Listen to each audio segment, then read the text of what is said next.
बहुत समय पहले की बात है। कपिलवस्तु के राजमहल में दो बालक साथ साथ बड़े हो रहे थे। एक थे सिद्धार्थ, जो आगे चलकर गौतमा बुद्धा बने, और दूसरा था उनका चचेरा भाई देवदत्त। दोनों राजकुमार थे। दोनों ने एक साथ शिक्षा पाई, धनुष चलाना सीखा, घुड़सवारी सीखी, लेकिन दोनों के स्वभाव में जमीन आसमान का अंतर था। सिद्धार्थ का मन हमेशा दया, करुणा और शांति में लगता था, जबकि देवदत्त के मन में प्रतियोगिता, ईर्ष्या और अहंकार भरा रहता था।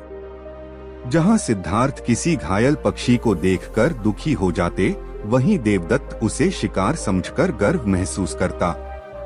समय बीतता गया और यही अंतर दोनों के जीवन की दिशा तय करने वाला था।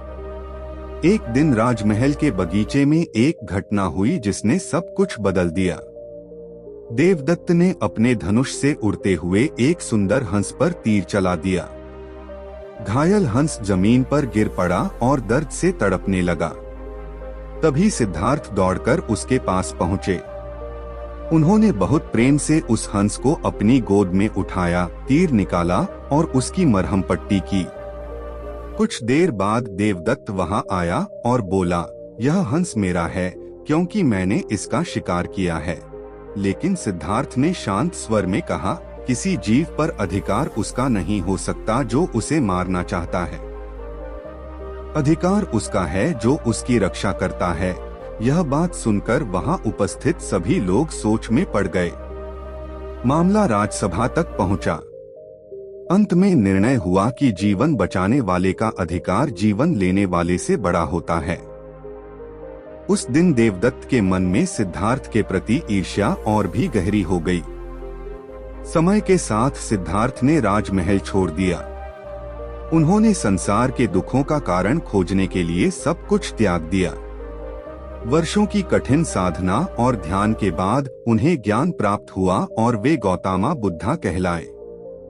धीरे धीरे उनके उपदेश दूर दूर तक फैलने लगे। राजा, व्यापारी, गरीब, साधु सब उनके चरणों में आने लगे। लोग बुद्ध की करुणा और शांति से प्रभावित होकर उनका अनुसरण करने लगे। लेकिन देवदत्त यह सब देखकर भीतर ही भीतर जलने लगा। उसे लगता था कि सम्मान और प्रसिद्धि उसे मिलनी चाहिए थी।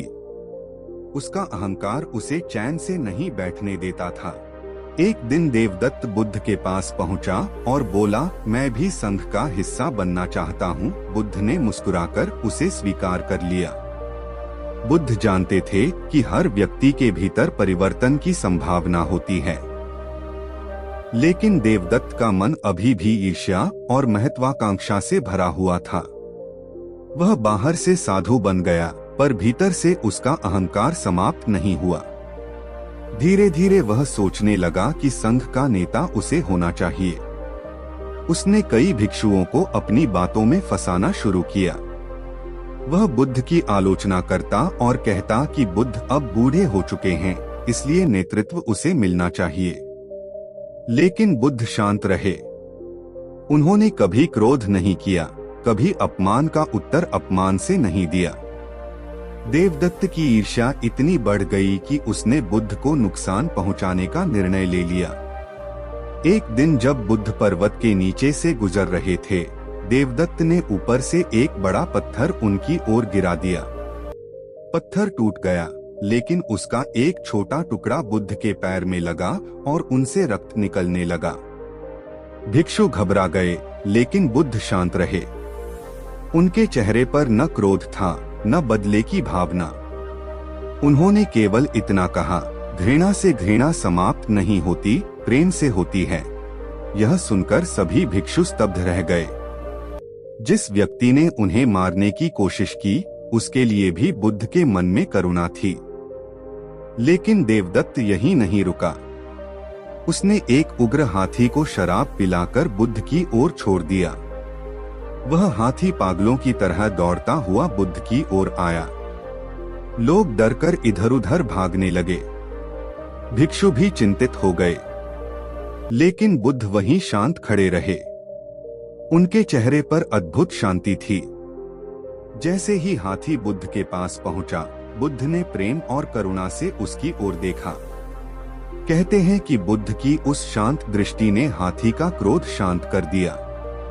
वह हाथी धीरे धीरे शांत होकर बुद्ध के चरणों में झुक गया। यह दृश्य देखकर लोग आश्चर्यचकित रह गए। उन्हें समझ आ गया कि सच्ची शक्ति बाहुबल में नहीं, बल्कि मन की शांति और प्रेम में होती है।